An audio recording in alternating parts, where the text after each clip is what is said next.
अस्सलाम वालेकुम स्टूडेंट। उम्मीद करता हूँ आप सब खैरियत से होंगे। आज का हमारा टॉपिक है जीआईएस डाटा टाइप्स। तो जीआईएस की डाटा टाइप्स बेसिकली हमें ये बताती है कि हमने जब मैपिंग करनी होती है तो कौन कौन से टाइप का डाटा यूज किया जाता है। तो अगर हम जीआईएस की डेफिनेशन की बात करें तो जीआईएस बेसिकली हमारा computer based tool and technology होती है जो कि जियोग्राफिकली रेफरेंस इंफॉर्मेशन को एनालाइज करती है, मैनेज करती है या डिस्प्ले करवाती है।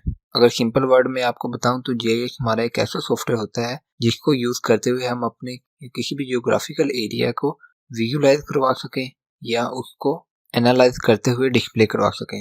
तो हमारा जो जीआईएस सिस्टम है बेसिकली वो हमें बहुत से वे से किसी भी जियोग्राफिकल एरिया को रिप्रेजेंट करवाता है in the form of chart, in the form of reports या in the form of map या किसी भी और वे में हमें विजुअलाइजेशन जीआईएस सिस्टम दिखाता है। अगर हम डाटा टाइप की बात करें तो जीआईएस सिस्टम के दो डाटा टाइप हैं। एक होता है स्पेशियल डाटा, सेकंड नंबर पे आता है एट्रीब्यूट डाटा। सबसे पहले हमारे पास जो स्पेशल डाटा आता है हम उसको एक्सप्लेन करते हैं कि हमारा स्पेशल डाटा क्या होता है और इसकी फर्दर कौन सी टाइप है जो कि यूज की जाती है हमारे जीआईएस में। अगर हम स्पेशल डाटा की डेफिनेशन की बात करें तो स्पेशल डाटा बेसिकली वो इंफॉर्मेशन या डाटा होता है जो कि किसी भी एक जियोग्राफिक लोकेशन के फीचर को या बाउंड्री को आइडेंटिफाई करने के लिए यूज किया जाए, like ocean, lake, ponds etcetera. इसके अलावा हमारे जो बाउंड्रीज होती हैं या कोई ब्लॉक वगैरह होते हैं वो भी हमारे स्पेशल डाटा की ही टाइप होती हैं। स्पेशल डाटा को फर्दर टू टाइप में डिवाइड किया गया है। नंबर 1 आ जाती है vector data, number 2 raster data. Vector data basically हमारा रियल वर्ड को ग्राफिकल फॉर्म में रिप्रेजेंट करने के लिए या उसको डिस्क्राइब करने के लिए यूज किया जाता है। इसकी 3 मेन टाइप्स होती हैं जो कि हमारे पास पॉइंट्स है, लाइंस है और पॉलीगॉन है। जब हम बहुत के पॉइंट को कनेक्ट करते हैं आपस में तो वो एक लाइन क्रिएट करते हैं और इसी तरह पॉइंट को कनेक्ट करते हुए मल्टीपल लाइन को अगर हम क्लोज फॉर्म में कन्वर्ट करेंगे तो वो हमारी पॉलीगॉन बनाती है।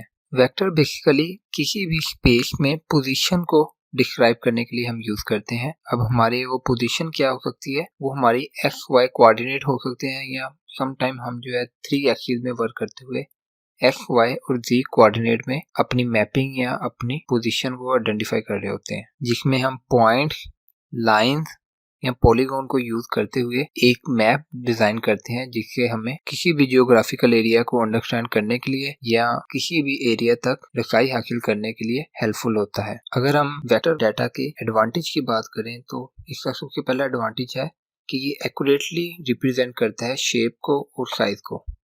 सेकंड एडवांटेज है कि ये नॉन कॉन्टिन्यूस डाटा को रिप्रेजेंट करने के लिए भी यूज किया जाता है। नॉन कॉन्टिन्यूस हमारा डाटा वो होता है कि अगर हम एक पॉलीगॉन बना रहे हैं तो लाजमी नहीं है कि हमारी दो या दो के ज्यादा पॉलीगॉन जो हम अपने एक मैप में यूज कर रहे हैं वो एक दूसरे के साथ लिंक हो या एक दूसरे के साथ अटैच हो उनकी बाउंड्री। ये कुछ फासले में भी हो सकती है। इसी तरह हम जो पॉइंट यूज करते हैं अपने मैप में वो भी नॉन कॉन्टिन्यूस वे में वर्क कर रहे होते हैं। इसके अलावा हमारा थर्ड इसका एडवांटेज ये है कि वेक्टर हमारे इंफॉर्मेशन को स्टोर करने के लिए भी यूज किया जाता है। इसके डिसएडवांटेज के पहले आपको एक टोपोलॉजी के टर्म के बारे में थोड़ा सा गाइडलाइन दी जाएगी कि टोपोलॉजी हमारे जीएस में क्या होती है। तो टोपोलॉजी बेसिकली स्पेशल रिलेशनशिप को एक्सप्रेस करने के लिए यूज किया जाता है, जिसमें हम दो पॉइंट के आपस में कनेक्शन को या हमारी जो पॉलीगॉन्स हैं अगर वो एडजेसेंट हो रही हैं तो उनके वेक्टर फीचर को डिस्क्राइब करने के लिए या उनको यूज करने के लिए हम टोपोलॉजी को यूज करते हैं। अब हम बात करते हैं वेक्टर डाटा के डिसएडवांटेज की। इसका सबसे बड़ा डिसएडवांटेज ये है कि हर वर्टेक्स की लोकेशन को स्टोर करने की जरूरत पड़ती है। अगर हम उसकी लोकेशन को स्टोर नहीं करेंगे तो हम कभी भी अपने मैप को अच्छी तरह से रिप्रेजेंट नहीं कर सकते। सेकंड डिसएडवांटेज ये है कि वेक्टर डाटा को लाजमी तौर पर टोपोलॉजिकल स्ट्रक्चर में कन्वर्ट करने की जरूरत होती है। और थर्ड इसका डिसएडवांटेज ये है कि जब हमने किसी भी वेक्टर डाटा को अपडेट करना होगा या एडिट करना होगा तो उसके बाद हमें उस टोपोलॉजी को रीबिल्ड करने की जरूरत पड़ती है। अगर हम उसको रीबिल्ड नहीं करेंगे तो हमारा मैप जो है हमें एग्जैक्ट इन्फॉर्मेशन नहीं दे सकता। इसलिए ये भी इसका एक डिसएडवांटेज है कि जब भी हमने अपने वेक्टर डाटा को अपडेट करना है या एडिट करना है उसके बाद हमें लाजमी तौर पे उस टोपोलॉजी को रीबिल्ड करना पड़ेगा। स्पेशल डाटा की जो सेकंड टाइप है वो हमारी होती है रास्टर डाटा।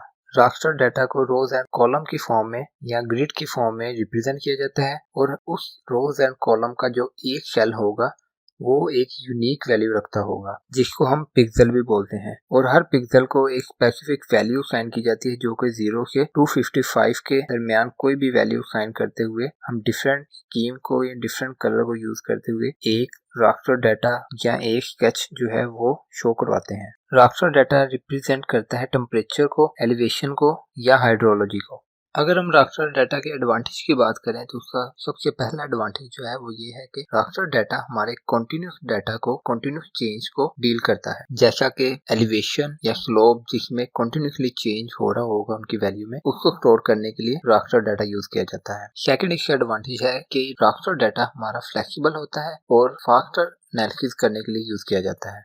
अगर हम इसको वेक्टर डाटा से कंपेयर करें तो वेक्टर डाटा के अकॉर्डिंग हमारा रास्टर डाटा जो है वो फास्टली एनालिसिस भी करता है और फ्लेक्सिबल भी होता है। इसमें बहुत से मैथमेटिकल एक्सप्रेशन यूज किए जाते हैं जिस वजह से एक फास्टली कंप्यूटेशन करने के लिए भी हम रास्टर लेयर्स को यूज करते हैं। अगर हम इसके डिसएडवांटेज की बात करें तो हमारा रास्टर मैप किसी भी एरिया के सिर्फ एट्रीब्यूट और कैरेक्टरिस्टिक को ही रिफ्लेक्ट करता है। सेकंड डिसएडवांटेज ये है कि हमारा रास्टर मैप जो होता है वो कोई हाई क्वालिटी कार्टोग्राफी को रिप्रेजेंट नहीं करता, क्योंकि इसमें जो हम ग्रिड सेल यूज करते हैं वो मैपिंग को तो रिप्रेजेंट कर रहे होते हैं लेकिन एक हाई लेवल का मैप या हाई लेवल की कार्टोग्राफी को ये रिप्रेजेंट नहीं कर पाता। सेकंड जो हमारी जीआईएस की डाटा टाइप है वो हमारी है एट्रीब्यूट डाटा। तो एट्रीब्यूट डाटा बेसिकली हमारा ऐसा डाटा होता है जो कि सिर्फ कैरेक्टरिस्टिक्स को डिस्क्राइब करने के लिए यूज किया जाता है या किसी भी क्वालिटेटिव या क्वांटिटेटिव डाटा को रिप्रेजेंट करने के लिए यूज किया जाता है। और हमारे एट्रीब्यूट डाटा को रिप्रेजेंट करने के लिए टेबुलर फॉर्म यूज की जाती है या टेबल की फॉर्म में डाटा रिप्रेजेंट किया जाता है।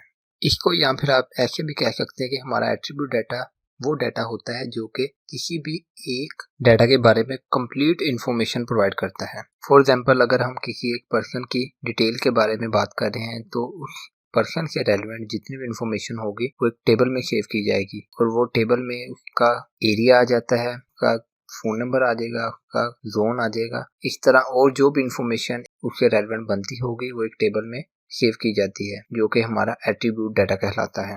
तो ये था हमारा आज का टॉपिक जिसमें हमने जीआईएस के मेन दो डाटा टाइप को डिफाइन किया, स्पेशल डाटा को और एट्रीब्यूट डाटा को। स्पेशल डाटा को फर्दर दो टाइप में डिवाइड किया गया था, वेक्टर डाटा और रास्टर डाटा, जिनको हमने आज की वीडियो में डिटेल में डिस्कस किया है।